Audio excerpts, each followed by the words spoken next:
Hello students, मैं हूं विधान शर्मा और आज हम अपने उसी चैप्टर को कंटिन्यू करेंगे जिसको हम पढ़ा रहे थे। चैप्टर है कृषि एग्रीकल्चर। तो बच्चों, अभी तक हम इस चैप्टर में काफ़ी कुछ आपको बता चुके हैं। हमने बताया कि भारत की जो मुख्य आर्थिक कमाई होती है वो कृषि से होती है, यानी कि भारत एक कृषि प्रधान देश है, इस बारे में बताया। भारत में कृषि करने के तरीके बताए, गहन जीविका कृषि और ये सब बताया, है ना। वाणिज्यिक कृषि, प्रारंभिक जीवन निर्वाह कृषि के बारे में बताया। फिर बताया मैंने आपको भारत में शस्य ऋतुओं के बारे में, जो 3 प्रकार की होती हैं, रबी, खरीफ और जायद। प्यारे बच्चों, ये बहुत ही इम्पोर्टेंट टॉपिक था जो पिछली वीडियो में मैंने आपसे डिस्कस किया था। उसके बाद फिर मैंने आपको बताया कि भारत की मुख्य फसलें।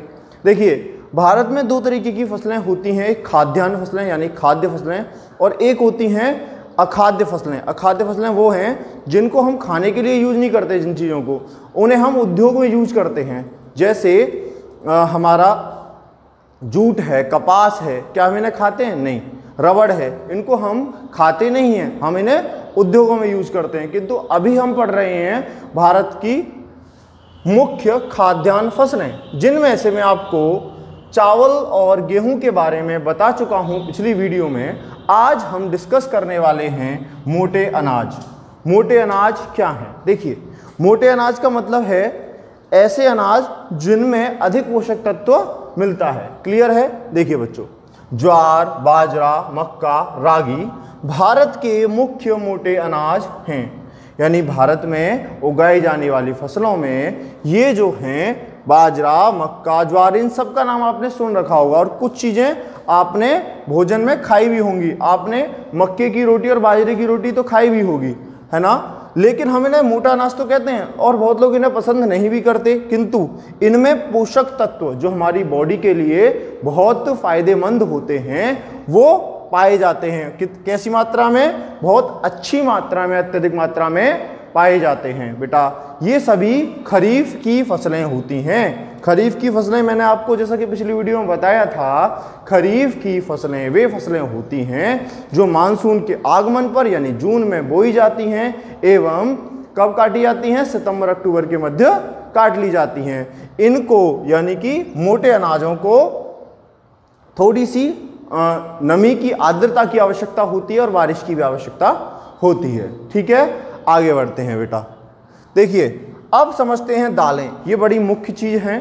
दाल हमारे भोजन का बहुत मुख्य हिस्सा, जितना मुख्य सब्जियां हैं उतना ही मुख्य दालें हैं। ठीक है बेटा, समझिए। विश्व में भारत दालों का सबसे बड़ा उत्पादक तथा उपभोक्ता है। उत्पादक का मतलब हम सबसे ज़्यादा इसको उत्पादित करते हैं और सबसे ज़्यादा उपभोग करते हैं, यानी यूज करते हैं, सबसे बड़ा।